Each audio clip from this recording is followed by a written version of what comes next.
Hello, I'm Matteo, the Chief Mobile Opinionist here at Tech Travel Geeks, and this is the Tech Travel Geeks setup video for the Nokia 3.4. This is a follow-up to the previous video we released, which was about the Nokia 3.4 unboxing, where we also did a quick overview of the hardware itself. So this time we're going to focus on what the setup experience is like once you've taken the device out of its box. If you don't already, please do subscribe to the Tech Travel Geeks here on YouTube. Right then, so I'm going to use the handy SIM ejector tool that we unboxed as part of the unboxing and eject the SIM tray. And this is a really good feature of the Nokia 3.4. It has a SIM tray that takes 2 nano SIMs and a micro SD. It's not a hybrid one, so you won't have to choose between having expandable memory and 1 SIM card or having 2 SIM cards. You get the best of both here. And I'm going to put my SIM card and memory card in this case. In this case, I only need the 1 SIM card. I have plenty of other phones for other phone numbers. I've put in a 32GB NETAC micro SD card. This is one that a brand that I've been using for a while, and things like my Amazon Fire HD 10 quite happily work well with that type of memory card once it's formatted. So I've been happy with those. I'll be happy to double the storage of my Nokia 3.4 with that. This Nokia 3.4 purchased from Amazon UK is a 3GB of RAM, 32GB storage. So by popping that 32GB memory card in, I've doubled the storage. Now, just the same as when we were looking at the unboxing of this video, it's very strange. There is English United Kingdom and a lot of Chinese. So I don't know what's happening here. I've selected English United Kingdom. Let's go with that. And let's go. Very good first impressions of the screen. It's not a full HD, it's just an HD plus screen, which is 720 pixels wide.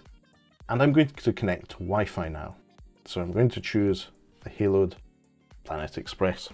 So there we are, I'm connected to my Wi-Fi network. It's now checking for updates and running a quick connection to the networks. The interesting thing is, my first impression in typing, because I had to type in my Wi-Fi password, was that the haptic feedback was quite good. It wasn't too mushy, and it was very responsive. On other devices I've been reviewing recently, the haptic feedback has been a bit disappointing, but I can confirm on this device it's not. It's quite good.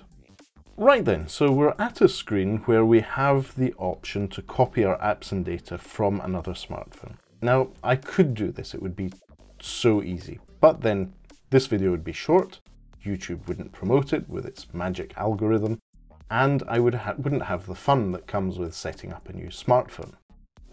I really do quite enjoy the experience.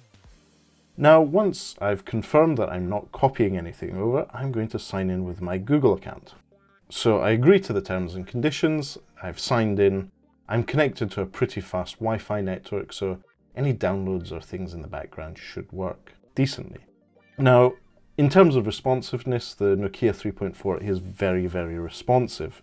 That may in part be down to, obviously, software optimization, but that Snapdragon or Qualcomm Snapdragon 460 octa-core chipset is not a slouch. Now, this is for people in the European Union. We have a ballot page where you have to choose between your providers of search in the operating system. I'm going to choose Google this time. Let's see what happens. Now, it's suggesting I then go ahead and set up security, in this case with a fingerprint scanner. I'll go ahead with that. But first, I have to lock a PIN number. So that's the PIN number set up. I'm now going to use that fingerprint sensor on the back to set up my fingerprint scanner. And this is working as expected. I'm at 49, 56, 63, so I'm almost there with my fingerprint. This is very Google-like experience. Now, my fingerprint has been added. Now, the other thing is you can also do face unlock. Let's do that and see if my ugly mug will work well in this case. So at the moment you can see my Sony ZV-1, but to unlock this device we'll probably need my face rather than a camera.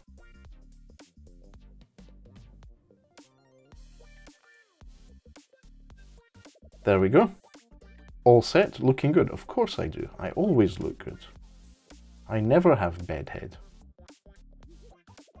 So there we go. Now it's Google Assistant's turn. So yes, I want to know what the weather is going to be like. Yes, send me the news. Less doom scrolling now. Send me an inspirational quote every day. And more importantly, send me a joke. I have to say, Google Assistant jokes are really, really good. So just to go through it, you can press that button to activate Google Assistant. We know that because they've been shouting out from the packaging about this. Now, voice match, this shouldn't require me to say the magic words because I already set this up multiple times on multiple devices, whether they're smartphones or my home assistant. But as you can see, they didn't require me to say the magic words. You might have to say that. But it's good. And you also get Google Pay suggested to go for it. Now, I'll need to double check if this device has NFC, near field communication, because that may vary from market to market. My understanding is that the UK version does have NFC, so that you can use your smartphone for making payments in shops. But double check before purchasing because this can change from market to market, and even within the same country, from model to model. But apart from that, I'm done with the setup. I don't need to add any additional email accounts or change wallpapers. We'll go and have a look at the Android One experience on the Nokia 3.4. We're nearly ready to go. So there we go. Now, very nice backgrounds. We've seen these before on the 2020 Nokias. Very nice sort of Scandinavian ones. I wonder how much these influenced OnePlus's Nord wallpapers or overall product design. I suppose we'll probably never know. Now, it's suggesting we finish setting up the Nokia 3.4. I'll dismiss that for now. I've put in a new eSIM card. I'm not too bothered by going through that setup at the moment because I am connected to Wi-Fi. And you can see that as the device was when I took it out of the box, and after the setup, I haven't plugged this in, we're at 69% battery. Giggles.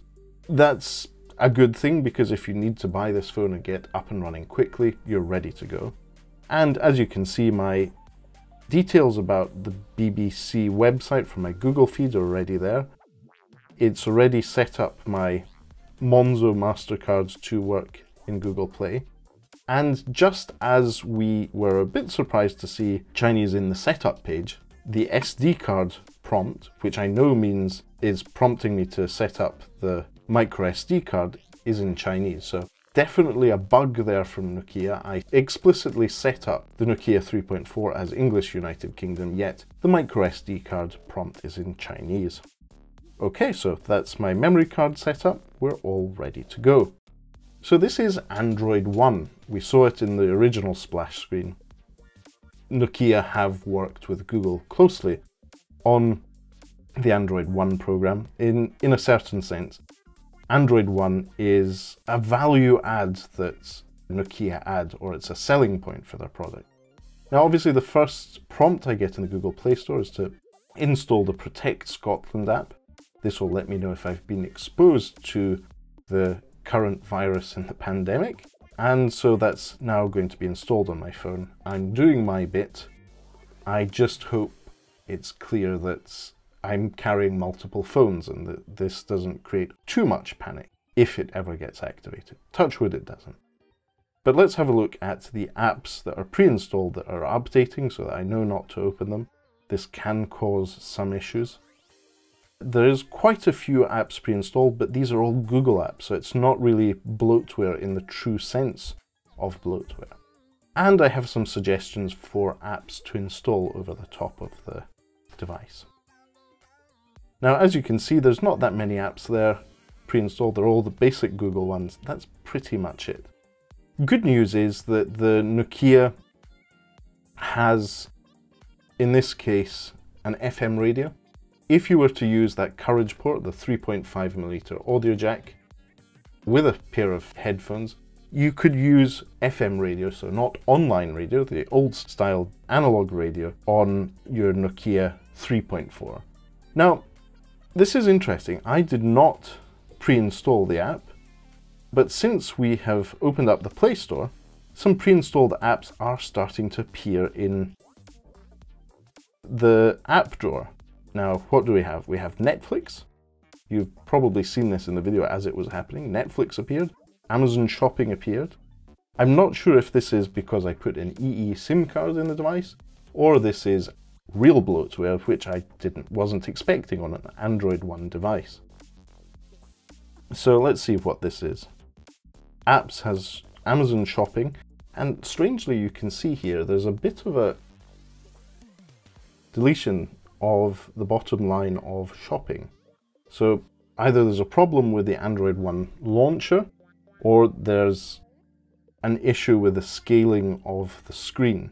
So this is a nice 19.5 to 9 aspect ratio screen. It's an HD plus one, which means that it's 720 pixels by 1560. And that 8 megapixel selfie camera is a punch hole or dotch in the top left hand side of the screen. Very similar to what we saw on the Google Pixel 4a and the Google Pixel 5. Now you'll see that there's a bunch of spam emails have come out, and you can see that my Nokia 3.4 was delivered. We're setting up the apps for updates. Let's see how that's getting on.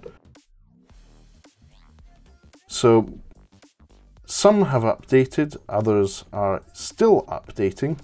So it's taking a while, but it's happening. And the default text messaging is Google Messages. So this is an RCS messaging service. It means that you can also send messages through data rather than SMS in certain situations. Now, as you can see, that just closed, it force closed because it was updating in the Google Play Store. It's just finished installing, so it'd be safe to go back in. So here we are back into messaging.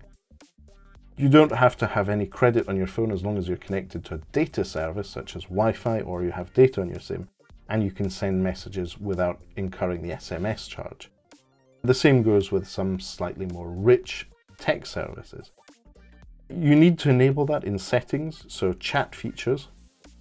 Once that's done, it will give you a status connected and what the services are, such as the status of the people you're chatting to, if they're typing or not. A few of those niceties that you find quite commonly in WhatsApp, Telegram, or Facebook Messenger, they're available in your SMS thing. So in the context of messaging, RCS is great, and Google Messages is the default SMS app.